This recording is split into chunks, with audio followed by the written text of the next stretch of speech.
Saya terangkan pada saat itu, sekali lagi basket itu konsepnya kayak mobil dengan roda 4. Sama itu beasiswa, konsepnya adalah mencari pemain yang bisa main.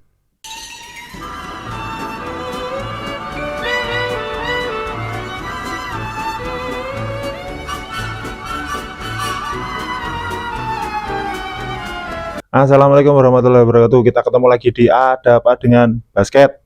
Oke, teman-teman semua, di video kali ini kita akan membahas tentang bagaimana UAD mencapai ke titik yang sekarang, yang dimana kemarin baru juara di Gajah Mada Basketball Competition. Nah, itu yang setahu saya di mana UAD, setahu saya UAD sebelumnya itu sangat-sangat yang ya latihan pernah 1 orang gitu kan, pernah juga ya pokoknya kurang dari 5 orang, yang dimana itu sangat-sangat mengganggu ya. Dan dengan sabarnya beliau ini untuk melatih tim nothing for something, zero to hero, di kompetisi Gajah Mada Competition kemarin bisa masuk ke puncaknya, yaitu juara 1, yang dimana itu adalah event nasional. Kita langsung aja bertemu dengan narasumber kita. Apa kabar, Mas Gugor? Kabar baik, Coach Indra. Oh ya, mantap. Mantap. Gimana sih sejarahnya bisa melatih Universitas Ahmad Dahlan? Alhamdulillah, ya tentu aja semuanya rezeki ya, gitu kan. Pertama, sebelumnya kebetulan coba dipinang oleh UGM, gitu.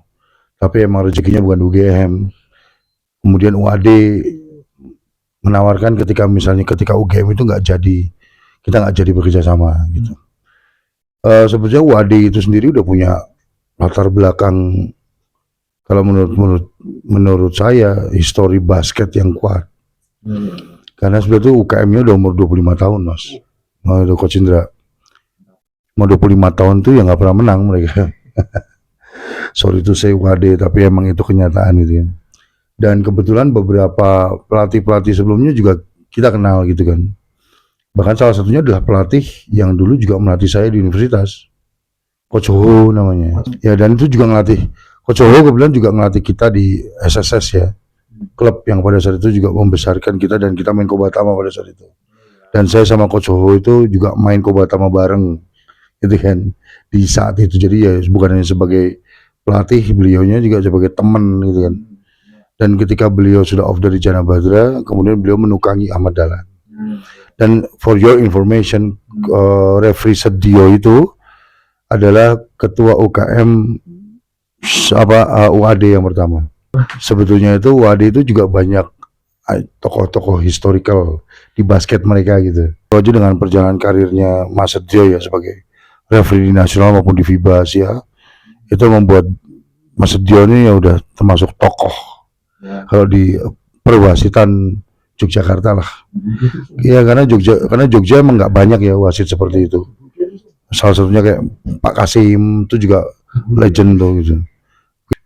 Ya, jadi sejarahnya UAD itu akhirnya ketika menawarkan kepada saya adalah mereka sudah menginginkan perubahan.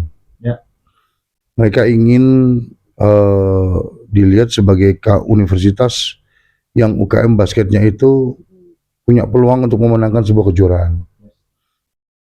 Kemudian dari situ awal mula, kemudian seperti biasa sebelum saya memasuki medan perang yang sesungguhnya, saya harus tahu siapa lawannya, medan perangnya akan kayak gimana, senjatanya akan seperti apa, dan lain-lain.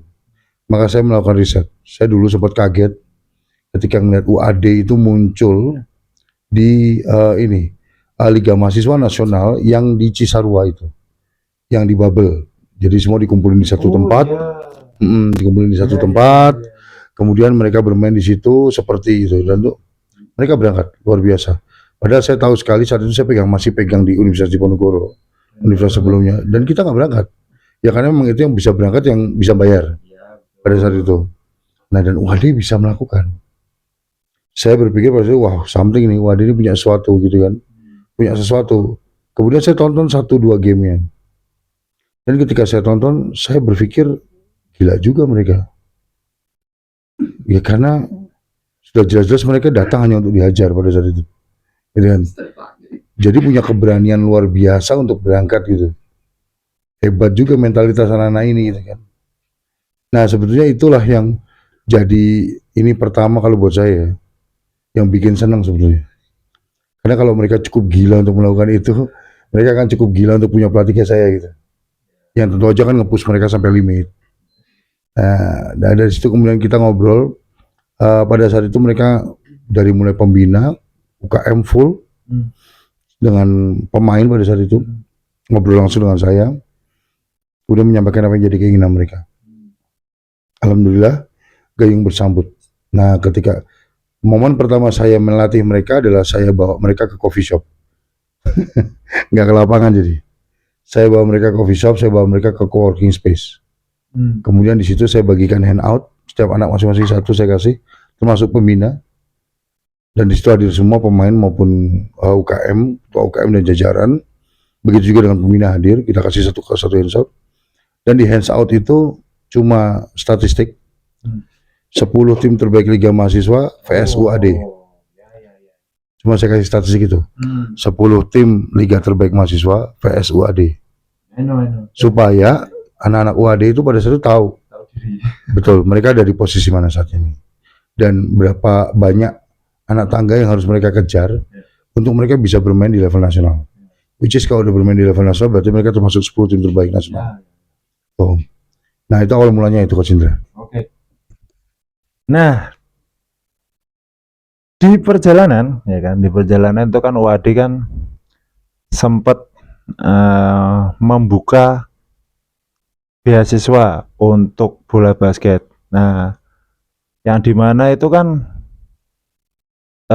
UAD itu kan nggak seperti mungkin kalau di universitas lain seperti UI membuka UI kayak misal UI banyak membuka lowongan untuk beasiswa gitu kan. UAD sendiri setahu saya tuh nggak banyak. Nah itu gimana Coach Gogor kalau misal di UAD sendiri mau menampung beberapa anak untuk beasiswa yang dimana beasiswanya sendiri itu nggak banyak. Itu program beasiswanya UAD itu sudah ada dari 2 tahun mungkin 2 tahun atau 3 tahun sebelum saya ya. Cuma somehow nggak tahu gimana, nggak tahu. Dan kalau untuk program beasiswa keseluruhan dari UAD itu sudah berjalan mungkin 10 tahunan lebih ada.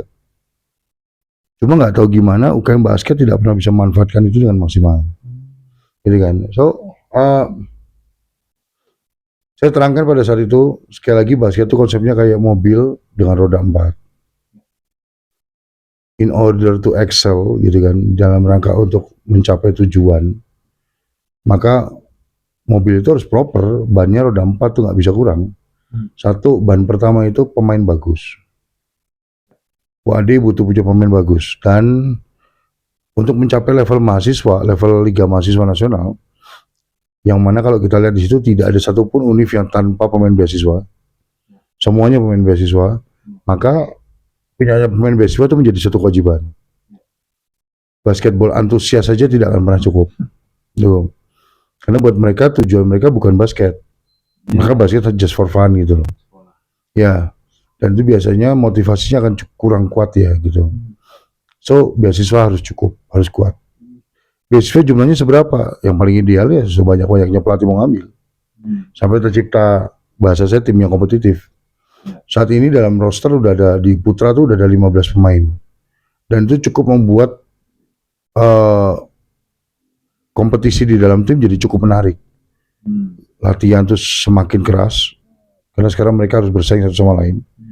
Kalau kompetisi dalam tim masih belum ada, contoh pemainnya masih jumlahnya di bawah 12 atau 10, mereka juga kurang pressure untuk berkembang. Kenapa sebabnya? Karena mereka sudah apapun yang mereka lakukan, mereka terpilih. Mereka pasti akan main. Tapi kalau 15, belum tentu. Sekarang pasti akan ada 3 anak yang tidak bermain di setiap kompetisi kan gitu kan. Paling tidak atau ada 3 anak yang di rolling di setiap game kalau kompetisinya mengizinkan membawa 15 main. Nah, itu salah satu sebabnya kenapa kok beasiswa itu jadi penting. Ban kedua, kepelatihan yang bagus. Punya pemain yang bagus tuh ibarat punya bibit tanaman yang bagus. Maka punya pelatih yang bagus tuh ibarat punya petani yang bagus. Bibit yang bagus tanpa petani yang bagus ya juga sia-sia. Dia nggak bakal pernah bisa mencapai full potensialnya dia gitu. Full potensinya nggak akan pernah tercapai. Karena memang sudah di jodohnya itu pemain bagus dengan pelatih bagus. Kalau enggak, jadinya juga kurang maksimal. Itu loh, dalam rangka mereka supaya mereka develop jadi pohon yang terbaik, maka mereka butuh punya bibit yang bagus dan petani yang bagus. Gitu. Nah, maka kepelatihan yang bagus itu jadi mutlak. Kepelatihan yang bagus itu tidak hanya berada di tangan head coach. Head coach harus create tim kepelatihan. Betul, manajemen kepelatihan. Salah satunya adalah di SNC ya, strength and conditioning, misalnya gitu segala macam coach. Yang kita harus punya, gitu. Kemudian kita building yang satu yang lain lagi pelan-pelan. Gitu. Sekarang juga udah ada asisten pelatih untuk helper datang dari pemain, datang dari mahasiswa gitu kan. Yang kemudian suka basket dan sudah melatih di SMA Negeri 1 Banguntapan kalau nggak salah. SMP Negeri 1 Banguntapan, which is Coach Farhan ya, Mas Farhan kalau saya bilang. Dan itu juga jadi helper di WAD. Nah, ban yang ketiga adalah masalah kepengurusan. Pelatihnya mau lari, pemainnya mau lari menuju level atas, tapi pengurusnya belum bisa ngurusin, nggak bisa ngurusin, membuat kita nggak bisa lari jadinya. So pengurusnya juga harus ditata kelola dengan baik.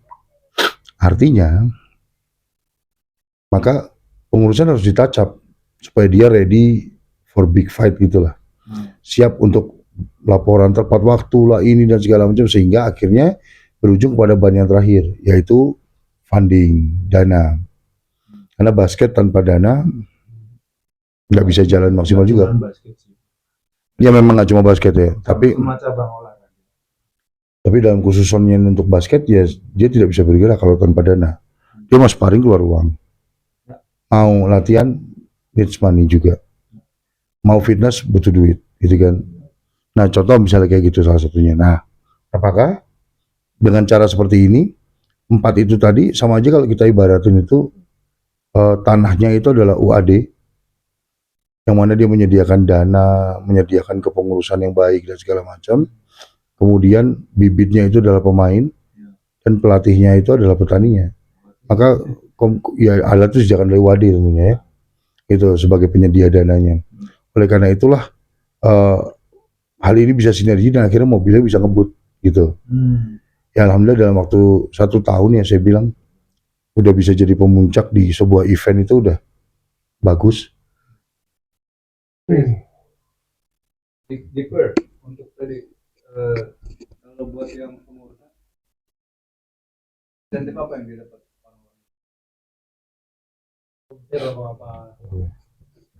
Oke, kalau dalam kepengurusan itu juga UAD itu memberikan beasiswa ya, pengurangan UKT untuk apabila UKM-nya berprestasi. Itu, yes. Ya guys, bagi yang mau mendaftar di UAD ya, ini sebuah pertanyaan lagi.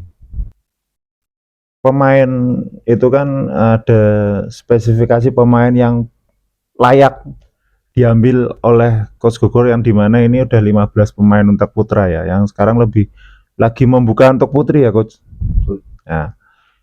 Nah ini untuk yang putri-putri nih, atlet putri yang mungkin baru lulus SMA atau mungkin mau masuk dapat beasiswa itu harus bagaimana sih Coach? Atau mungkin tingginya harus 160 atau 170 ke atas, handling yang bagus atau segala macam, itu gimana sih syaratnya untuk bisa dapat beasiswa di UAD? Pertama kita nggak muluk ya, tidak muluk-muluk. Pertama kita tidak muluk-muluk. Pertama di tahun pertama itu beasiswa konsepnya adalah mencari pemain yang bisa main dengan spesifikasi prestasi yang tidak terlalu mencorong pun tidak apa-apa. Selama kita bisa membayangkan dalam waktu sekian lama anak ini bisa di-develop gitu. Tentu aja kalau punya portofolio permainan yang baik, dia punya portofolio PON lah, atau Popnas lah, Timnas mungkin, ya itu tentu aja jadi utama, pasti jadi pilihan utama gitu. Nah, tapi kita juga menyadari bahwa UAD ini univ baru di dunia bola basket nasional ya. Sehingga banyak pemain belum tahu kalau UAD itu juga bikin program kayak gini loh. Kemudian banyak orang juga belum tahu kalau UAD pelatihnya sekarang saya, gitu misalnya contoh. Itu dan itu akhirnya akan muncul sebagai pembeda.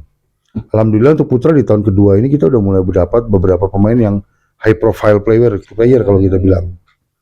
Jadi dia punya pengalaman di level nasional dan itu tentu akan sangat membantu proses menuju Excel lebih cepat gitu loh. Nah, seperti yang kita tahu ya, di Jawa Tengah contoh misalnya ya, dan di Jogja sendiri. Di Jogja itu ada Atma Jaya dan UII yang kemudian biasanya jadi langganan nih. Tapi tahun kemarin tidak ada satupun tim Jogja di Liga Nasional. Tahun kemarin tidak ada satupun. Kita semua kalah sama Jawa Tengah. Jawanya nggak ada, semuanya Jawa Tengah. Kita kalah sama Jawa Tengah. Jawa Tengah sendiri yang jadi langganan biasanya selalu di UKSW, Unika. kemudian USM dan untuk putri itu ada di Unika. Gitu. Ini yang jadi langganan nih gitu. Lain-lainnya berada di level-level berikutnya. Gitu. Nah, sekarang kalau kita lihat misalnya kita ambil contoh USM dan UKSW. Mereka sudah punya basketball tradisi itu beasiswa dari zaman saya main untuk USM. Udinus itu juga termasuk dulu langganan nasional, gitu kan? Dengan format yang dulu ya, format sekarang kan berbeda, gitu kan? UKSW itu semenjak dia punya Satya Wacana Pro, tumbuh jadi tim yang luar biasa sekarang. Yang mereka selalu punya pemain bagus di all level, gitu. Dan itu berarti kira-kira mungkin sudah program berjalan hampir 12 tahun lebih. Ya, hampir 12 tahun lebih sudah. Gitu. Udah lama gitu loh untuk program beasiswa Satya Wacana. Which is sebelumnya juga sudah ada program beasiswa gitu. Nah, sementara UAD kita berstart tahun pertama benar-benar yang kita push di program beasiswa baru di tahun saya. Walaupun sudah ada sebelumnya tapi hasil kurang maksimal. Gitu. Kenapa sih kayak gitu? Karena dibutuhkan juga pemain itu untuk masuk ke sebuah universitas. Dia bukan hanya butuh universitas itu nawarin beasiswa, tapi dia juga butuh punya peluang untuk memenangkan pertandingan. Dia jadi tambah bagus apa enggak, punya peluang IBL apa enggak, dan lain-lain. Gitu, coach. Nah, teman-teman semua mungkin gimana tadi mendengar dari Coach Gugol sendiri yang ada 4 ban ya. Yang pertama adalah foundation, dana, lalu atletnya, ya, lalu kepengurusannya dan kepelatihannya yang bisa masuk dalam situ. Dan untuk terutama yang atlet putri ya, yang mau masuk ke UAD ya, itu nggak tertentu karena ini masih baru banget, sangat-sangat baru sekali. Jadi kalau kalian bisa main, segera daftar ya, tapi ya harus kuat dengan konsekuensinya. Kalau nggak salah itu berapa kali seminggu, coach? Berapa jam dalam 1 minggu untuk latihan? Standarnya 20 jam seminggu. Hidup kalian nanti cuma ada 3 bagian. 1 ibadah, gitu kan? 2 kuliah, 3 basket. Sisanya cuma menunggu 3 waktu itu aja. Iya, makan, tidur, jalan-jalan dan lain-lain cuma menunggu waktu itu aja. Tapi itu juga bagian dari sesuatu yang kita pilih kan. So buat anak teman-teman putri yang mungkin belum dapat kuliah dan mau punya karir basket juga, mau coba dan dapat universitas gratis, UAD calling. Silakan kontak me. Nah, untuk target kedepannya untuk UAD sendiri, di mana kemarin tahun 2024 itu UAD sendiri nggak lolos dalam Liga Mahasiswa Divisi 2 di Yogyakarta ya, Regional Yogyakarta. targetnya apa nih? Apa 2025 kita apa mungkin UKD ngegas untuk langsung nasional atau gimana? Ya nggak bisa Coach Indra. Tetap harus ada divisi 1 lagi dengan format seperti yang sekarang. Dan memang itu yang harus kita lakuin. Tahun ini kita targeting kita bisa lolos divisi 1 dulu. Gitu. Dan amin insya Allah semoga bisa ya gitu kan. Dan kita ngupain mulai dari sekarang. Tuh. Makanya jadi penting sekali mempunyai program latihan untuk mencapai titik puncak tersebut gitu. So kita nyeting di semua UAD itu peaknya cuma 1 ya Coach. Ya. Peak performance-nya itu cuma di 5 betul. Dan semuanya kita masukkan ke in-season turnamen apabila ada turnamen di dalamnya. Jadi program tetap jalan walaupun turnamen jalan. Gitu Coach. Nah, buat tahun ini kita insya Allah akan berkompetisi di Liga Mahasiswa, baik putra maupun putri. Semua event, kalau ada event kita ikutin putra-putri semua. Insya Allah kita tahun ini udah ada tim putri, walaupun masih campuran dengan teman-teman yang reguler ya.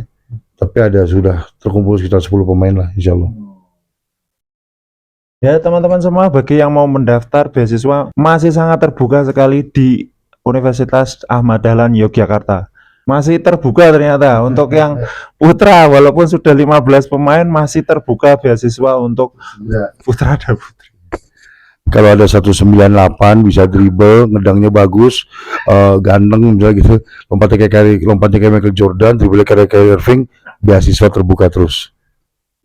Ya pokoknya gitulah syaratnya, ya itu maksudnya kan kalau misal untuk yang mungkin untuk kedepannya ya, bagi yang nggak cuman di UAD atau apa, mungkin bagi orang tua ya jangan buru-buru untuk, yang penting tuh tinggi badan dulu ya Coach. Bener ya Coach, tinggi badan itu faktor utama. Universitas, baik universitas di Yogyakarta ataupun di luar Yogyakarta, itu sangat membutuhkan orang-orang tinggi ya. Semuanya bisa dilatih, semuanya bisa main basket, semua bisa main basket asal mau konsisten, semua bisa dapat beasiswa basket asal tahu caranya. Dan di sini di UAD masih sangat terbuka lebar, baik putra maupun putri. Selamat malam, kita ketemu lagi di video berikutnya.